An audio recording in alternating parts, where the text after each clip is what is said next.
भूखी रहेगी, प्यासी रहेगी, उसके बाद पति आके खुद पानी पिलाएगा, ये भी नहीं कि चोरी से पानी पी लेगी, कोई कमी नहीं है, फिर भी पति नहीं टिकेगा। देखो अखबार पढ़ के देखो, करवा चौथ वाले दिन का ही अखबार पढ़ लेना, कितने मरेंगे। तो फिर क्या कमी है?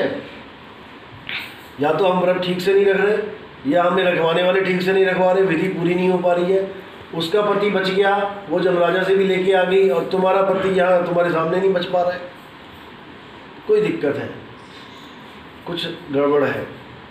गड़बड़ यही है कि ऐसा कोई व्रत नहीं है इस दुनिया में जिसकी वजह से किसी का पति बच जाए, और ऐसा कोई व्रत नहीं है जो आपको बचा ले। आपको बचा ले का मतलब आपके शरीर को बचा ले। असली व्रत वो होता है, असली पूजा वो होती है जहाँ पर आपका पति अमर हो जाए। अब आपके पास एक पूजा ऐसी है जिसमें पति भी अमर हो जाएगा, पत्नी भी अमर हो जाएगी, लेकिन हमें वो चीज़ पता नहीं है। सारा ठेका हमने पतियों को दे दिया, पति को अमर करना है, पत्नी को नहीं करना अमर। क्या तुम भी तो बताओ ना, कौन सा व्रत रखते हो कि पत्नी तुम्हारी अमर हो जाए? ये सारा क्रेडिट पति को ही देना है, पत्नियां मरती जाए, पति अमर होता जाए, ऐसा नहीं होता। असल में पति और पत्नी दोनों एक ही रूप है, वो आत्म रूप है। औरत में और आदमी में जो बोलता राम है वो एक ही है, केवल कपड़े अलग अलग पहना दिए। एक को औरत का शरीर पकड़ा दिया और एक को आदमी का शरीर। एक आत्मा ने औरत का रूप धारण कर लिया, एक जीवात्मा ने आदमी का रूप धारण कर लिया। अब है वो दोनों जीवात्मा, ना वो आदमी ना वो औरत, लेकिन पूरी उम्र अपने आप को आदमी समझता रहेगा, अपनी घरवाली को औरत समझता रहेगा। ये शरीर का ज्ञान हो गया, देही ज्ञान हो गया। इस देही ज्ञान में सब उलझ गए। कृष्ण जी जो आत्मज्ञान देते हैं, आत्मा आत्मा करते हैं, वो भी रुक्मिणी के साथ शादी करके बैठे हैं। जो खुद कह रहे हैं कि हे अर्जुन तू और मैं आत्मा है, शरीर नहीं है, वो खुद किसी आत्मा के साथ शादी करके बैठे हैं शरीर रूप में। राम जी सीता के साथ शादी करके बैठे हैं, शंकर जी पार्वती के साथ शादी करके बैठे हैं, और हम आत्मज्ञान की बात कर रहे हैं। आत्मज्ञान में आत्मा एक है और उसके रूप अनेक हैं। आदमी, औरत, कुत्ता, बिल्ली, हाथी, घोड़ा, ये सब शरीर है, आत्मा नहीं है। एक कैसे है? जैसे बल्ब, कूलर, पंखा, गीजर, हीटर, प्रेस, जितनी भी ये वस्तुएं पड़ी हैं जो बिजली से चलती हैं, उन सबको चलाने वाली बिजली एक है। ऐसा तो नहीं होता कि जी हम कनेक्शन लेना चाहते हैं, जी हीटर वाला कनेक्शन दे दो मुझे, जी मुझे प्रेस वाला कनेक्शन दे दो, जी मैं बिजली वाला कनेक्शन लेना चाहता हूँ। एक ही कनेक्शन मिलेगा और उस एक से ही सब कुछ चलेगा। इसी प्रकार एक आत्मा से सब शरीर चलते हैं। जितने भी शरीर हैं, चूहा, बिल्ली, हाथी, घोड़ा, कुत्ता, जितने भी हैं, ये सब इनको चलाने वाला एक आत्मा ही है, जीवात्मा। वो सब एक ही रूप है उनका, अलग अलग नहीं है वो कि कुत्ते वाली आत्मा की पूंछ निकल आएगी और मेंढक वाली आत्मा की पूंछ गायब हो जाएगी, ऐसा नहीं है। आत्मा एक बिजली की तरह है, उसका कोई रंग रूप नहीं है, उसका कोई आकार नहीं है। वो जिस भी मशीन में चली जाती है वैसे ही काम करने शुरू कर देती है। हीटर में चली गई तो गर्म हवा फेंक रही है, कूलर में चली गई तो ठंडी हवा फेंक रही है, बिजली में इसमें बल्ब में चली गई तो प्रकाश दे रही है। जैसा शरीर का कार्य है वैसे ही कार्य पूरे होने लग जाएंगे। कुत्ते में बैठी है तो भाव भाव कर रही है, गाय में बैठ गई तो मैं मैं कर रही है, बकरी में आ गई मैं कर रही है, आदमी में आ गई ये बोल रही है। तो आत्मा को समझना है कि आत्मा क्या है। अगर आत्मा को आपने इस जन्म में नहीं समझ पाए तो आपको अगला जन्म फिर कुत्ता, बिल्ली, हाथी, घोड़ा का बन जाएगा। फिर घूमते रहो गलियों में, नालियों में पड़े रहो, सुअर बन के गंद मंद खाते रहो, कीड़े बनते रहो, पेड़ पक्षी बनते रहो। तुम्हारा आत्मज्ञान होने वाला नहीं है।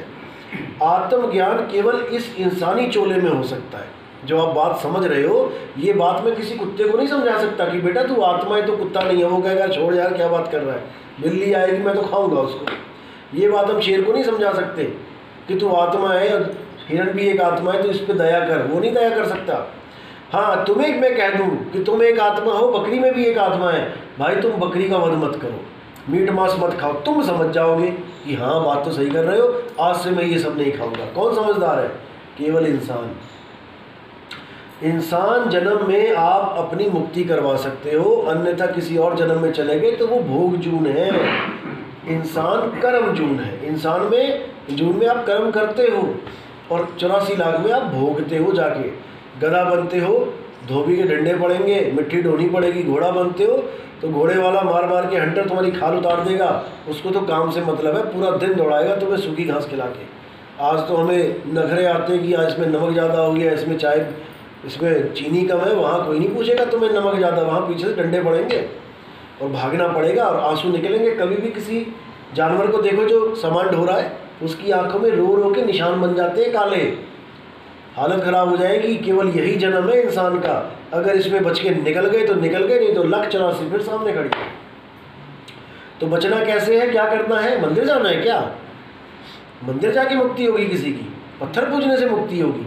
पाथर पूजे हरि मिले, तो मैं पूजूं पहाड़, और उससे ये चाकी भली पीस खाए संसार। अगर पत्थर में भगवान है तो चक्की में भगवान है असली, जो तुम्हें दानों से आटा बना के दे रहा है, उसकी तो रोटी बना रहे हो ना। एक मूर्ति तुम्हें क्या दे रही है?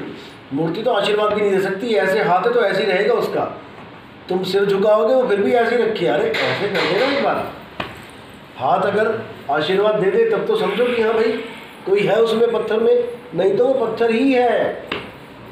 बात इतनी सी है, एक पत्थर को आप भगवान मान बैठे हो जबकि वो भगवान नहीं है। आप उसी पत्थर को बोलो कि जी मैं आपको गिरा रही हूँ, टेढ़ा कर रही हूँ, सुबह तक आप खड़े हो जाना, मैं आपको भोग लगाऊंगी, आपको मैं पूजा करूंगी, लेकिन तब करूंगी जब आप सीधे हो जाओगे। आजकल तो गणेश जी भी दूध पी रहे हैं, सुना है भाई? दूध पी सकते हैं तो उठ के भी तो बैठ सकते हैं। आप उस गणेश जी की मूर्ति को टेढ़ा कर दो रात में और बोलो सुबह तक अगर आप उठ गए तब तो मैं आपकी पूजा करूंगी, नहीं तो मैं आपकी पूजा नहीं करूंगी। देखो तुम्हारी अगले दिन से पूजा छूट जाएगी। सब बात। तो कहने का मतलब यही है कि हमें ये जानना पड़ेगा कि हमने करना क्या है इस दुनिया में आके। हमें इंसान जन्म मिला है, क्यों मिला है? हमारे घर में ही देखो कितने कीड़े मकोड़े, छिपकली, कितना कुछ रहते हैं। हमें इंसान का चोला क्यों दे दिया? हमें इंसान क्यों बना दिया भगवान ने? हमें क्यों नहीं छिपकली बना दिया? क्योंकि हम पर उसकी दया दृष्टि हुई कि बेटा एक मौका देते हैं, इस बार इस जन्म मरण को निकल छोड़ के वापस मुक्ति को प्राप्त कर ले, नहीं तो फिर वापस उसी 184 में जाना पड़ेगा। तो अब क्या करना है? अब जानना क्या है? इस दुनिया में आके इंसान चोला बन के अपनी आत्मा को जानना है। गीता में क्या बोला? किसकी पूजा करने को बोला गीता में? किसकी महिमा गाई है गीता में? गीता में बोला है नैनम छिंदंती शस्त्राणी नैनम दहती पावका न चैनम क्लोदंतापे न शोषती मारुता, कि आत्मा को ना तो कोई शस्त्र काट सकता है, ना अग्नि जला सकती है, ना वायु इसको सुखा सकती है, ना जल इसे भिगो सकता है। यानी आत्मा को कोई कुछ कर ही नहीं सकता। हे अर्जुन, आत्मा अजन्मा है, किसी भी काल में किसी भी समय में ना तो आत्मा का जन्म होता है, ना ही आत्मा कभी किसी के द्वारा मारा जाता है। ये जितने राजा महाराजा सामने खड़े हैं, ऐसा कोई समय नहीं था जब ये नहीं थे, ऐसा कोई समय नहीं होगा जब ये नहीं होंगे। तो जब ऐसा कोई समय नहीं था जब ये नहीं थे और ऐसा कोई समय नहीं होगा जब ये नहीं होंगे, तो युद्ध क्यों कर रहे हो तुम लोग? फिर तुम मार कैसे सकते हो किसी को? जब तुम मार ही नहीं सकते हो, युद्ध करना तो व्यर्थ है। जब राजा कोई मरा ही नहीं और ना ही मर सकता है तो क्या मारोगे किसी को? क्योंकि कोई किसी को नहीं मार सकता। मार केवल शरीर को सकते हैं जो पहले से मरा हुआ है, उसी को मार सकते हैं। मारना भी क्या है? मरे हुए को क्या मारोगे? शरीर पहले से ही मरा है, इसलिए साफ बोल दिया था, हे अर्जुन ये लोग पहले ही मरे हुए हैं, ये मारे जा चुके हैं मेरे द्वारा। इसलिए तू ये मत सोच कि इनको तू मार रहा है, मैं मार रहा हूँ इनको। सबको मारने वाला मैं ही काल महाकाल हूँ। तुम बस अपना कर्म करो। तुम तीर उठाओ, धनुष बाण उठाओ, तीर मैं लेके जाऊंगा निशाने पे, मैं मारूंगा। तो एक एक तीर से 10-10 लोग मारे वहाँ। तो कहने का मतलब यही है कि आत्मज्ञान बिना नर भटके, कभी मथुरा कभी काशी। अगर इस दुनिया में कोई ज्ञान है जिससे परमात्मा मिलेगा, जिससे मुक्ति होगी, तो वो केवल आत्मज्ञान है। आत्मज्ञान के अलावा अगर कोई भी ज्ञान आप लेके बैठे हो, किसी गुरु ने कोई मंत्र दे दिया जपने के लिए, किसी ने श्वासों में कुछ दे दिया, सोहम ओहम कुछ भी दे दिया, किसी ने बोल दिया बेटा कान बंद करके आवाज़ आएगी अंदर वो सुननी है, ये सब अज्ञान है। इसमें से एक भी आत्मज्ञान नहीं है, क्योंकि आत्मज्ञान में दूसरा कोई होता ही नहीं है। आत्मज्ञान यानी मेरा ज्ञान। आत्म कथा लिखते हैं ना लोग, आत्म कथा यानी मेरी कथा, किसी और की थोड़ी नहीं लिखनी है मैंने। आत्महत्या करते हैं, आत्महत्या यानी कि खुद की हत्या, किसी और की हत्या थोड़ी नहीं करनी है। आत्मरक्षा, आत्मरक्षा यानी खुद की रक्षा। इसी प्रकार आत्मनिर्भर यानी खुद पे निर्भर, किसी और पे निर्भर नहीं। इसी प्रकार आत्मज्ञान यानी खुद का ज्ञान, ना कि किसी और भगवान की पूजा करनी है हमने। ना हमने राम भगवान की पूजा करनी है, ना कृष्ण जी की पूजा करनी है, ना हनुमान जी की, ना देवी देवताओं की, ना अल्लाह, ना वाहेगुरु, ना गॉड की। हमने अलग से पूजा किसी की नहीं करनी है। तो करना क्या है, हमने वो जगह ढूंढनी है जहाँ पर राम, अल्लाह, वाहेगुरु, गॉड छुपा बैठा हुआ है। वो कौन सी जगह है जहाँ पे वो है, उस जगह की खोज करनी है। जैसे हमारे पिताजी की फ़ोटो लगी है, कोई आके पूछे कि ये कौन है, हम कहेंगे पिताजी हैं। अब अगला सवाल उसका, ये कहाँ रहते हैं? अब हम बताएंगे जी ये लखनऊ में रहते हैं, कानपुर में रहते हैं। हमें पता है ना, तभी तो फ़ोटो लगाई है। अब कोई घुसा और गणेश जी की फ़ोटो लगी है, पूछा ये कौन है? गणेश जी हैं। कहाँ रहते हैं? अब कहाँ बताओगे, क्योंकि तुम्हें एड्रेस ही नहीं पता उनका। तुमने बस देखा देखी लगा ली, मंदिर में फ़ोटो थी, तुमने लगा ली। कोई कह भी दे ये साथ वाले मंदिर में रहते हैं, अच्छा फिर वो कानपुर में जो मंदिर है वहाँ कौन रहता है? फिर वहाँ पे भी वही रहते हैं, हर जगह वही रहते हैं। भाई कोई एक जगह होगी जहाँ पे वो रहते हैं। ऐसे ही राम जी, कृष्ण जी, हनुमान जी, इनका एड्रेस कहाँ है? बिना एड्रेस के तुम फोटो लगाए बैठे हो, क्योंकि तुम्हें पता ही नहीं रहते कहाँ। कबीर साहब ने एक एक वाणी में खोल रखा है कि गणेश जी कहाँ रहते हैं, विष्णु जी कहाँ रहते हैं, शंकर जी का वास कहाँ है। माता को मिलना है तो उसका एड्रेस क्या है, माता के पति को मिलना है। शेरा वाली माता का पति कौन है? कौन है बताओ, पूजा करते हैं आप लोग। आप शंकर जी की पत्नी का नाम जानते हो? शंकर जी की पत्नी पार्वती, राम जी की पत्नी सीता, विष्णु जी की पत्नी लक्ष्मी, ब्रह्मा जी की पत्नी सरस्वती, ब्रह्मा सरस्वती, कोई गायत्री कह देता उसको।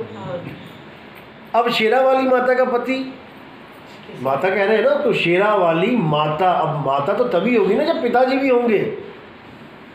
तो कौन है शेरा वाली माता का पति? भाई हिंदू धर्म में आप लोग पूजा पाठ करते हैं, जब माता है, जग जननी जगदम्बा है, सारी दुनिया को पैदा करने वाली, मानते हो ना इस बात को? सारी सृष्टि को वो माता ही पैदा कर रही है, लेकिन बिना पिता के माता कैसे पैदा कर सकती है? उसका पति है, लेकिन तुम लोग से छुपाया गया है। किसी भी हिंदू धर्म वाले को जो मूर्ति पूजा करता है उसको पता ही नहीं है कि माता का पति कौन है, क्योंकि वो छुपा दिया गया है, वो गुप्त है, वो अलख है जिसको लखा नहीं जा सकता। नाम तो सुना होगा आपने, अलख, आगे निरंजन। सबको पता है, पता सबको है, लेकिन जानता कोई नहीं है। मतलब सुना है पर ये नहीं सुना है कि वही है। अभी अलख निरंजन की फ़ोटो लेने जाओ कहीं पे, किसी भी मूर्ति बनाने वाले को जाके कह देना भैया अलख निरंजन की फ़ोटो बना दो, एक मूर्ति बना दो, क्या देगा वो बना के? भाई किसी भी दुकान में चले जाना, धार्मिक किताबें जहाँ मिलती है वहाँ जाके कह देना कि मुझे अलख निरंजन की फ़ोटो दिखा दो। नाम तो सुना है ना, अब नाम सुना है तो कोई तो होगा वो, तभी तो नाम सुना है। मोदी का नाम सुना है ना, अब कोई योगी की फ़ोटो दिखा दे मोदी की जगह, पहचान जाओगे ना क्यों बेवकूफ़ बना रहा है, योगी है, मोदी थोड़ी नहीं है। समझ रहे हो ना? गणेश जी को बोल के राम जी की फ़ोटो दिखा दो तो कहोगे क्यों पागल बना रहा है, गणेश जी है, राम जी थोड़ी नहीं है। अब अलख निरंजन का नाम तो सुन लिया ना, अब फ़ोटो ढूंढ के आना। जिस दिन तुम्हें फ़ोटो मिल गई उस दिन तुम्हारी मुक्ति हो जाएगी। किससे? भरम जाल से, दुनिया से नहीं। अलख निरंजन की जिस दिन तुम्हें फ़ोटो मिल गई उस दिन वो षड्यंत्र फेल हो जाएगा, जिस षड्यंत्र के तहत उसको छुपाया गया है। उसको छुपा दिया गया है हिंदू धर्म में कि शेरा वाली माता के पति का किसी को पता ना लगे। शिव महापुराण पढ़ो, ब्रह्मा जी नीचे भागे और विष्णु जी ऊपर भागे, और दोनों भागते ही रहे, खोज ही नहीं पाए उसे, क्योंकि उसका नाम ही है अलख, यानी जिसको कोई लख ही नहीं सकता, ढूंढ ही नहीं सकता। लेकिन जब गुरु धारण कर लेते हो तो वो छुप भी नहीं सकता, वो छुप भी नहीं सकता। कबीर साहब कहते हैं कि मैं तो लखा 3 लोक में और तू क्यों कहे अलख। जब उसके साथ बात हुई कबीर साहब की, किसके साथ? शेरा वाली माता के पति के साथ। उन्होंने बोला मैंने अपना नाम अलख निरंजन रखा। वो कहते मैं तो तेरे बिना तेरे सिवा दिखता ही कुछ नहीं है 3 लोक में, तू क्यों कह रहा अलख निरंजन है? मैं तो हर जगह देख रहा हूँ तुझे, तू कह रहा मैं छुपा हुआ हूँ, मेरी आंखों से नहीं बच सकता तू। तो वहाँ पे माथा टेक दिया उसने कि भाई मेरी दुनिया मत उजाड़ देना, इसको राज रहने देना, सबको मत बताना। वो कहते हैं अपने शिष्य को बताऊंगा और तेरे सिर के ऊपर पैर रख के पहुंचा दूंगा घर पे।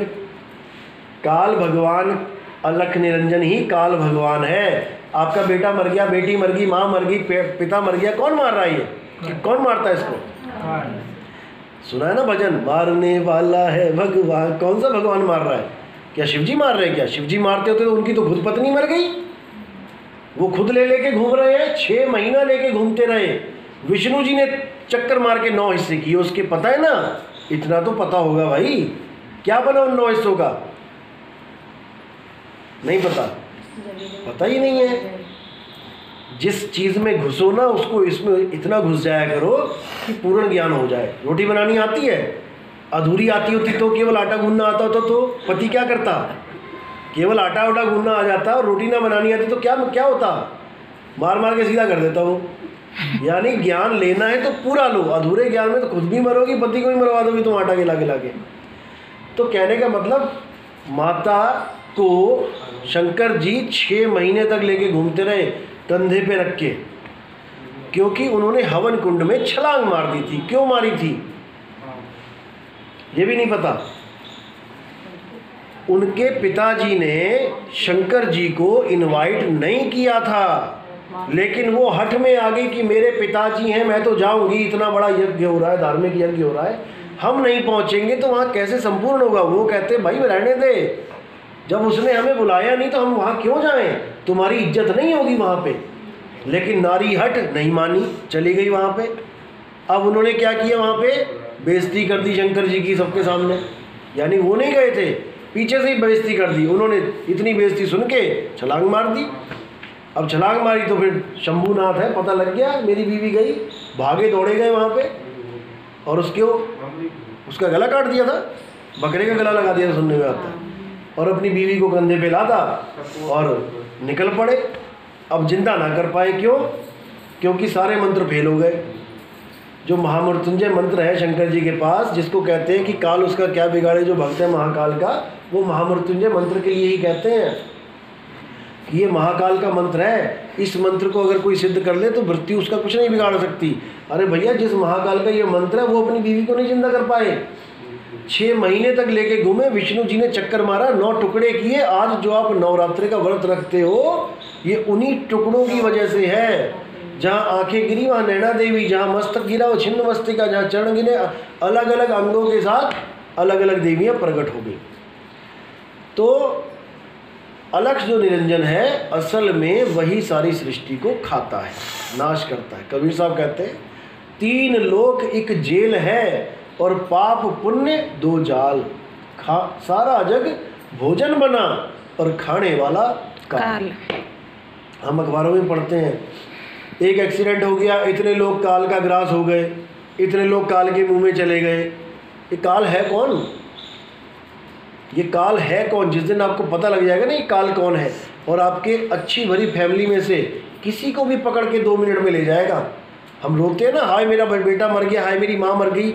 ऐसे ही वो बर्तन में जो दाने पड़े होते हैं, छोले, चावल, गेहूँ और दालें पड़ी हुई हैं, आप डालते हो ना हाथ अपना, जब सब्जी बनाते हो या दाल बनाते हो तो आपने जो हाथ डाला तो वो कौन है? वो लोग पता है आपको? आप तो दाने समझ रहे हो केवल, वो जीव हैं, परमात्मा के जीव हैं वो। तो नानक साहब कहते हैं जेते दाने अन्न के जीवा वाज न कोई। एक एक दाने में जीवन है। आप छोले लो, उसको पानी में भिगो दो 3 दिन, क्या होगा? अंकुरित हो जाएगा, यानी उसमें जीवन है। और तुमने उसको उठा के कुकर में डाल के सीटी लगा दी, खा गए। यानी सारा जग भोजन बना और खाने वाला काल। उनका काल हो आप लोग, खा गए। ऐसी बकरे का काल कौन है? जो बकरे को खा गया। मुर्गी का काल कौन है? जो मुर्गी को चबा गया। ये तीनों लोक में यही काल बैठा है छुप के और सबका भक्षण कर रहा है, सबको खा रहा है, लेकिन पता नहीं लगने दे रहा कि मैं काल हूँ। तो कबीर साहब कहते हैं मैं तो लखा तीन लोक में, ये बैठा है काल और खा रहा है सबको। लेकिन ये गुप्त ज्ञान है, ये कैसे समझ में आएगा? जब पूरी सृष्टि रचना समझ में आ जाए कि ये दुनिया बनी तो बनी कैसे, ये दुनिया किसने बना दी? ये तीन लोक, सूरज बना दिया, चांद बना दिया, धरती बना दी, और एक पल का भरोसा नहीं है, कहीं भी भूकंप आता है। वो केदारनाथ में गए थे बेचारे भगत, करते करते करते पूरे परिवार के साथ पानी के साथ ही भेज दिए वापस कि भाई क्यों किराया खर्च करना, ऐसे ही भेज देता हूँ घर तक वापस। मर गए सारे। फिर कहते क्रियाकर्म नहीं करेंगे तो भूत बन जाएंगे, एक भी क्रियाकर्म नहीं हो पाई वहाँ पे किसी की। फिर तो सारे भूत बन के घूमने चाहिए थे, क्योंकि भूत घुस जाता है शरीर में। आजकल तो भूत भी शरीर में घुस जाता है, तो जितनी लाशें थी वो चलनी चाहिए थी, भूत घुस जाए शरीरों में, क्यों नहीं चल पा रहे वो लोग? भाई सोचो, अभी कोई पंडित जी आ जाए, कोई आ जाए, आप कहो कि मेरे सिर में दर्द रहता है ये 24 घंटे, वो कहेगा किसी ने कुछ खिला दिया है, किसी ने भूत घुसा दिया तुम्हारे अंदर। फिर ओझे के पास जाओगे, 20-25 हज़ार झाड़ लेगा। मैं कहता हूँ जो बंदा शरीर छोड़ के निकला बाहर, वो अपने शरीर में घुस के दिखाए जरा। भूत तो बाद में घुसे, पहले वो बंदा अपने घर में घुस के दिखाए जिस घर में 25-30 साल रहा था। वो 9 दरवाजे तो खुलेंगे ना, घुस के दिखाए। क्यों नहीं घुस सकता? क्योंकि भूत ऐसे नहीं घुसते। भूत केवल एक जून होती है, वो भी सूक्ष्म शरीरों की जून होती है। आपको सपने में भूत दिखाई देते हैं, सपने की जून है वो, स्थूल में भूत नहीं आते, भूल जाओ। तो भरमजाल क्या है कि अपनी आत्मा को छोड़कर किसी और की पूजा करना ही भरमजाल है। किसी की पूजा नहीं करनी है। जिसकी भी पूजा करते हो वो खुद तुम्हें परमात्मा से दूर करने का कारण बन जाता है। क्योंकि हमारा परमात्मा कहाँ छुपा बैठा है? साहिब कहते हैं मुँह को कहाँ ढूंढे रे बंदे, ढूंढा उसे जाता है जो छुपा होता है।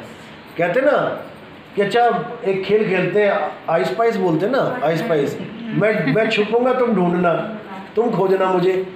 ऐसे ही परमात्मा भी छुपा हुआ है, अब उसको जो खोजेगा वो हो गया खोजी। तो साहिब कह रहे हैं मुँह को कहाँ ढूंढे रे बंदे, मैं तो तेरे पास में खोजी होए तुरंत मिल जाऊं, एक पल की तलाश में कहे कबीर सुनो भाई साधो, मैं तो हूँ विश्वास में।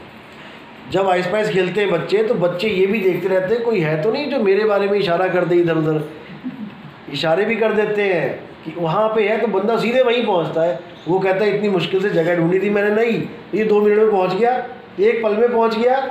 जरूर इसने किसी का सहारा लिया है, यानी कि उसको कोई भेदी मिल गया है जिसको ये भेद पता है कि लड़का कहाँ छुपा है। तो साहिब क्या कह रहे हैं, भेदी जब तक तुम्हारे जीवन में नहीं आ गया तुम भूल जाओगे परमात्मा तुम्हें मिलने वाला है। तो क्या कह रहे हैं, वस्तु कहीं ढूंढे कहीं और कैसे लागे हाथ। परमात्मा को वस्तु बोला है, परमात्मा कहीं और तू ढूंढे कहीं। कहीं मतलब मंदिरों में ढूंढ रहा है, मस्जिद में ढूंढ रहा है, गुरुद्वारों में ढूंढ रहा है, किताबों में ढूंढ रहा है, पता नहीं तीर्थों में ढूंढ रहा है, पहाड़ों पे ढूंढ रहा है, कहाँ कहाँ ढूंढ रहा है। और वो छुप के कहाँ बैठा है? तुम्हारी आत्मा में। वो तुम्हारी आत्मा में बैठा है, क्योंकि परमात्मा जहाँ बैठ जाए वो जगह को कोई हिला नहीं सकता, यानी उस जगह का कोई नाश नहीं कर सकता। जैसे परमात्मा इस शरीर में बैठ जाए ना आगे, तो इस शरीर का कोई नाश नहीं कर सकता, लेकिन परमात्मा शरीर में है ही नहीं, इसीलिए कट फट जाता है। परमात्मा जहाँ बैठा है उस जगह का कोई नाश नहीं कर सकता, और वो जगह कौन सी है? वो है हमारी आत्मा। इसीलिए गीता में बोला, हे अर्जुन आत्मा को कोई मार ही नहीं सकता, क्योंकि वो मालिक का घर है।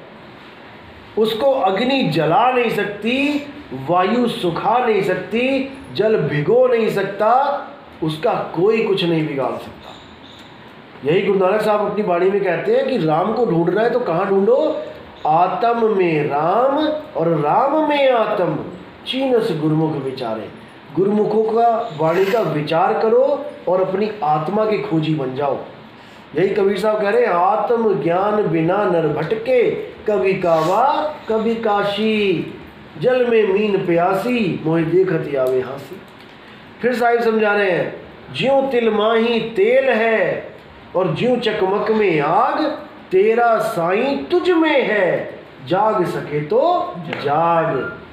कि अगर परमात्मा को ढूंढना है तो भाई खुद के अलावा कहीं मत ढूंढना, खुद को देखो, खुद को जानो, लेकिन तुम खुद को भी तो शरीर मान बैठे हो, खुद का भी तो ज्ञान नहीं हो पा रहा है। अभी मैं कहूँ कि खुद की फ़ोटो लेके दिखाओ मुझे, किसी और की फ़ोटो मत दिखाओ, अपनी खुद की दिखाओ, तो तुम क्या करोगे, अपने शरीर की दिखा दोगे। जब मैं खुद की कहूँगा तुम्हारी, तो तुम शरीर की दिखाओ, जबकि शरीर तो तुम छोड़ के चले जाओगे एक दिन। शरीर तो तुम्हारा है, लेकिन तुम शरीर नहीं हो। तो फिर तुम क्या हो, यही जानना है कि मैं हूँ क्या। मैं सारी उम्र अपने आप को ये शरीर मान के चला गया। जैसे मैं इस घर में घुसा, अब मैं अपने आप को घर से अलग मानूं, तब तो समझ में आता है कि मैं अपने आप को जानता हूँ। मैं घर ही मान के बैठ गया, मैं अपनी फ़ोटो की जगह घर की फ़ोटो दिखाने लग गया लोगों को कि ये हूँ मैं, पीली वाली बिल्डिंग। अरे भाई, पीली वाली बिल्डिंग तो नहीं है, तो उस बिल्डिंग में रहता है। तो जब हमें कोई पूछता अपनी फ़ोटो दिखाओ, हम ये दिखा देते हैं, कोई गोरा है तो गोरी वाली बिल्डिंग दिखा रहा है, कोई काला है तो काली वाली बिल्डिंग दिखा रहा है, कोई भूरा है तो भूरी वाली बिल्डिंग दिखा रहा है, कोई लड़के के शरीर में बैठा है तो वो लड़के का शरीर दिखा रहा है, मैं ऐसा हूँ, लड़की कह रही है मैं ऐसी हूँ। अरे तुम ही कुत्ते बिल्ली बने, हाथी बने थे, तो तुम कुत्ता बना के दिखा दो फ़ोटो, मैं ये हूँ। अरे शरीर है भाई, तुम आत्मा हो। अब आत्मा, जब तक तुम ये नहीं समझ गए कि मैं आत्मा हूँ, जब तक तुम्हें आत्मज्ञान हो ही नहीं सकता। क्योंकि आत्मज्ञान का मतलब होता है कि अब मैं हर प्रकार के शरीर से अलग हूँ और मैं शरीरों की पूजा नहीं करूँगा। यानी कि परमात्मा को पाने के लिए अब मैं शरीर की पूजा नहीं करूँगा। परमात्मा को पाने के लिए अब मुझे समझ में आ गया कि गीता में क्या बताया गया, हे अर्जुन, आत्मा ही अजर अमर अविनाशी है। अध्याय 3 श्लोक 17। जो लोग आत्मा की साधना करते हैं, जो लोग आत्मा में संतुष्ट हो जाते हैं, जो अपनी आत्मा में ही रमण करते हैं, हे अर्जुन, उनके लिए कोई भी धार्मिक कर्तव्य लागू ही नहीं होता। कोई धार्मिक कर्म कर्तव्य लागू नहीं होता। यानी कि अब कोई भी पूजा पाठ की कोई ज़रूरत नहीं है, कोई तीर्थ मूर्त की ज़रूरत नहीं है। अब सारा ध्यान कहाँ रखना है, अपनी आत्मा में। मैं हाथ ऐसे कर रहा हूँ तो ये मत समझना आत्मा अंदर है, आप मतलब अपनी बात कर रहा हूँ, मैं वहाँ भी नहीं रख सकता ना हाथ, इसलिए। तो सारे खेल क्या है, आत्मा का खेल है। अध्याय 3 18वां श्लोक क्या कहता है कि जो अपनी आत्मा को प्राप्त कर लेते हैं वो आत्म सिद्ध हो जाते हैं, वो अन्य किसी जीव पर निर्भर नहीं रह जाते। यानी कई लोग आपने सुना होगा, तेरा राम जी करेंगे बेड़ा पार, उदासी मन काहे को करे। अब ये वाला खेल खत्म हो जाएगा कि तेरा राम जी करेंगे बेड़ा पार। अब वहाँ पर राम जी नहीं करेंगे बेड़ा पार, वहाँ पर तुमने खुद अपना बेड़ा पार कर लिया आत्मज्ञानी गुरु रूप देख के। अध्याय 4 का 34वां श्लोक क्या कहता है कि हे अर्जुन, अगर तुम सच में सत्य को प्राप्त करना चाहते हो, इस दुनिया में तुम इंसान चोला लेके आए हो और तुम सच में सत्य को प्राप्त करना चाहते हो, तो तुम ऐसे गुरु की शरण में जाओ जिसने अपने आत्मा को जान लिया है। जो अपनी आत्मा का अनुभव कर चुका है वही तुम्हें तुम्हारी आत्मा का अनुभव करा सकता है। एक बार आत्मा का अनुभव हो जाने पर तुम कभी भी अपने आप को ये शरीर मानोगे ही नहीं।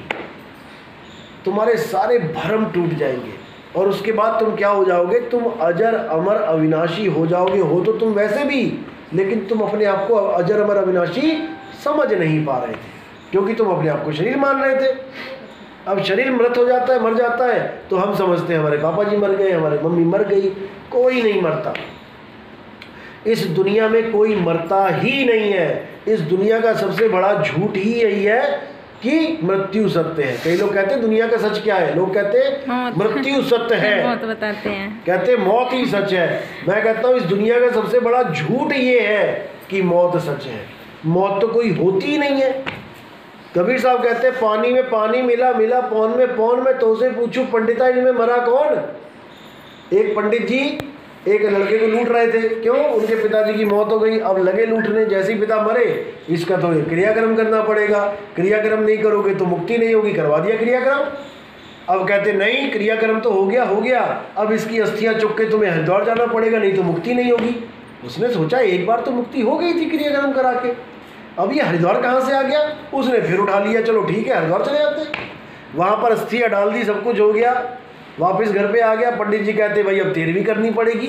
वो कहता क्यों, कहते मुक्ति नहीं होगी इसकी। कहते हैं 2 बार तो मुक्ति करवा ली, अब ये तीसरी मुक्ति कौन सी है भाई। कहते चलो ये भी कर लेते हैं। 13वीं भी करवा ली। अब साल बाद पंडित जी फिर आ गए, कहते ये साल वाला कार्यक्रम करना पड़ेगा, नहीं तो मुक्ति नहीं होगी। कहते आ जाओ पंडित जी, बैठ तू। पंडित जी को बैठा लिया, अब प्रोग्राम चालू हो गया। अब प्रोग्राम के बीच में वो पंडित जी लगे हुए थे, इनके पिताजी की मौत हो गई है, उसके लिए ऐसे करो, दान करो, चंदा इकट्ठा। वो कहते हैं एक बात बताओ पिताजी, पंडित जी मुझे एक सवाल है मेरा। कहते हाँ बोलो। कहते मेरे पिताजी इस वक्त कहाँ होंगे? वो कहते वो तो स्वर्ग में है। तो वो कहता अगर मेरे पिताजी स्वर्ग में है तो फिर मरा कौन है? आप कह रहे हो पिताजी मर गए, वो तो स्वर्ग में चले गए। अगर वो मर गए होते तो वे स्वर्ग कैसे पहुंच गए? इसका मतलब पिताजी जिंदा हैं, वो स्वर्ग से वापस भी आ सकते हैं। और तो उनकी मौत करके लाखों का सामान तो इकट्ठा करके घर लेके जा रहा है। वहां पर ये दोहा बोला गया, पानी में पानी मिला, यानी पिताजी के शरीर में जो पानी था वो पानी में मिल गया, पिताजी के शरीर में जो पवन थी वो पवन में मिल गई। यानी अगर कोई तत्व अपने तत्व मूल में मिलता है तो उसको मरा हुआ नहीं कहते, उसको मिलन कहते हैं। बिछड़ना तो तब था जब तुम अलग से शरीर धारण करके आ गए, तब बिछोड़ा हुआ उन तत्वों के साथ। अब ये तत्व में मिल गए, मृत्यु कहाँ हुई? तो कह रहे पानी में पानी मिला पौन में पौन, और जीव वैसे ही अमर है। तो कहते हैं पानी में पानी मिला पौन में पौन, मैं तो उसे पूछूं पंडिता इनमें मरा कौन? वैसी कहानी सुनाई जा रहा, मर गया पिताजी मर गया। कोई नहीं मरता, लेकिन कब नहीं मरता? जब उसको आत्मज्ञान हो जाता है। तो साहिब कहते हैं हम ना मरिब संसारा, हमको मिला ज्ञान हारा। हमें क्या मिल गया? हमें वो आत्मा मिल गई जिसको जानने के बाद अब मृत्यु नाम की कोई चीज रही नहीं। हे अर्जुन, आत्मा अजन्मा है, शाश्वत है, नित्य है। जो ये समझता है कि आत्मा किसी को मारता है वो भी अज्ञानी है, जो ये सोचता है आत्मा किसी के द्वारा मारा जाता है वो भी अज्ञानी है। यानी कि आत्मा कभी किसी को मारता नहीं, कभी मरता नहीं, तो नित्य है। हाँ, अज्ञानी जीव शरीरों की मृत्यु को आत्मा की मृत्यु के जान के समझ के मान लेते हैं, लेकिन ऐसा नहीं है। राम ने कभी रावण को नहीं मारा, क्योंकि आत्मा अमर है रावण की, और रावण का शरीर उसके कपड़े हैं, आत्मा के कपड़े हैं। तो राम के कपड़े ने रावण के कपड़े फाड़े। ना तो राम ने कभी रावण को मारा, ना ही कभी कृष्ण ने कंस को मारा। कृष्ण के कपड़ों ने कंस के कपड़े फाड़े। बस कपड़े फाड़ने पर ही इतनी जय जयकार हो रही है तीन लोग में। लेकिन कबीर साहब ने एक एक चीज को खोल के रख दिया कि भाई ना तो कभी रावण मरता है, ना कभी राम मरता है, ना कभी कंस मरता है, ना कभी कृष्ण मरता है। ये सारे नित्य हैं, शाश्वत हैं। लेकिन शरीर कभी किसी का रहता भी नहीं है। अगर कंस मरा है तो भाई कृष्ण भी मरे हैं, रावण मरा है तो सरयू में राम जी ने भी पानी में अपना शरीर छोड़ा है, फिर तो सारे मर गए। लेकिन कोई नहीं मरा, कोई नहीं मरा, और ना ही कभी मरेगा। यही आत्मज्ञान है। एक मुर्दे को जीवित करना ही आत्मज्ञान है, क्योंकि तुम मुर्दा हो ही नहीं, बने बैठे हो। डॉक्टर साहब मुझे बचा लो, डॉक्टर साहब मुझे बचा लो। अरे भाई तुम मर ही नहीं सकता, डॉक्टर क्या बचाएगा? और जिसको तू बचाने की बात कर रहा है ये कभी बच नहीं सकता। चाहे आज डॉक्टर बचा ले, कल ट्रक के नीचे आके मर जाएगा। ये तो बच ही नहीं सकता। नहीं तो भोले शंकर हमारी तुम्हारी तरह घूम रहे होते, पार्वती हमारी तुम्हारी तरह घूम रही होती, लेकिन वो भी देह छोड़ के उनको भी जाना पड़ा। देह तो जहां से आई है वहां समाएगी। इस पांच तत्वों से आई है पंचभूत में, और इन महापंचभूतों में समाएगी। लेकिन आत्मा नित्य है, शाश्वत है, आत्मा अजर अमर अविनाशी है। हमें केवल आत्मज्ञान को पकड़ना चाहिए। जब हमने आत्मज्ञान को पकड़ लिया तो राम जी की भी पूजा हो गई, लक्ष्मण जी की पूजा हो गई, सबकी पूजा हो गई, क्योंकि सब आत्मदेव है। कपड़ा तो कोई है नहीं। आत्मा की जगह हम कपड़ों की पूजा कर रहे हैं। कृष्ण जी के कपड़े पूज रहे हैं हम, क्योंकि शरीर कपड़े हैं। राम जी के कपड़ों की पूजा हो रही है। जैसे मैं अपने कपड़े यहाँ पे टांग के चला जाऊँ, मैं तो चला जाऊँ और मेरे कपड़ों की आरती होने लग जाए, और सारी दुनिया कहेगी हम तो नितिन दास की आरती करके। नितिन दास यहाँ है नहीं, कपड़े टांग के गया था धोने वाले, और तुम गंदे कपड़ों की तुम आरतियाँ घुमा रहे हो। यानी कि हम शरीरों की आरतियाँ घुमा रहे हैं। हम आत्मदेव को जानते तक नहीं कि राम जी की आत्मा कौन है, कृष्ण जी की आत्मा कैसी है, विष्णु जी की आत्मा क्या है। हम बस कपड़ों पे कपड़े, कपड़ों पे तय लगा लगा के 33 करोड़ तय लगा दी हमने, कपड़े ही धो रहे हैं आज तक। और जो इन कपड़ों को चलाने वाला आत्मदेव है उसका हमें अता पता नहीं है। तो यही है आत्मज्ञान, इसी को समझना है। परमात्मा हमारी आत्मा में वास करता है, और आत्मा ना तो नर है ना मादा है, वो इन दोनों से न्यारा है। इसीलिए साहिब ने बोला, तुमसे कहूँ मैं नाम विचारी। नाम कौन है? आत्म देवी नाम है। तुमसे कहूँ मैं नाम विचारी, ना वो ज्योत ना पुरुष ना नारी। ना वो आदमी है ना वो औरत है। आदमी और औरत कपड़े हैं। चलो, बाकी सत्संग आप YouTube पे सुन सकते हैं। कहत कबीर सुनो भाई साधो हमारा चैनल है। 1 नंबर से स्टार्ट करना, हर चीज़ समझ में आने लग जाएगी, और जितना भी अज्ञान दुनिया भर का आपने भर रखा है दिमाग में, ये सब बाहर हो जाएगा, और आप एक परमात्मा की भक्ति करोगे, अपनी आत्मा की साधना करोगे। साईं बंदगी सतनाम। जय बंदगी।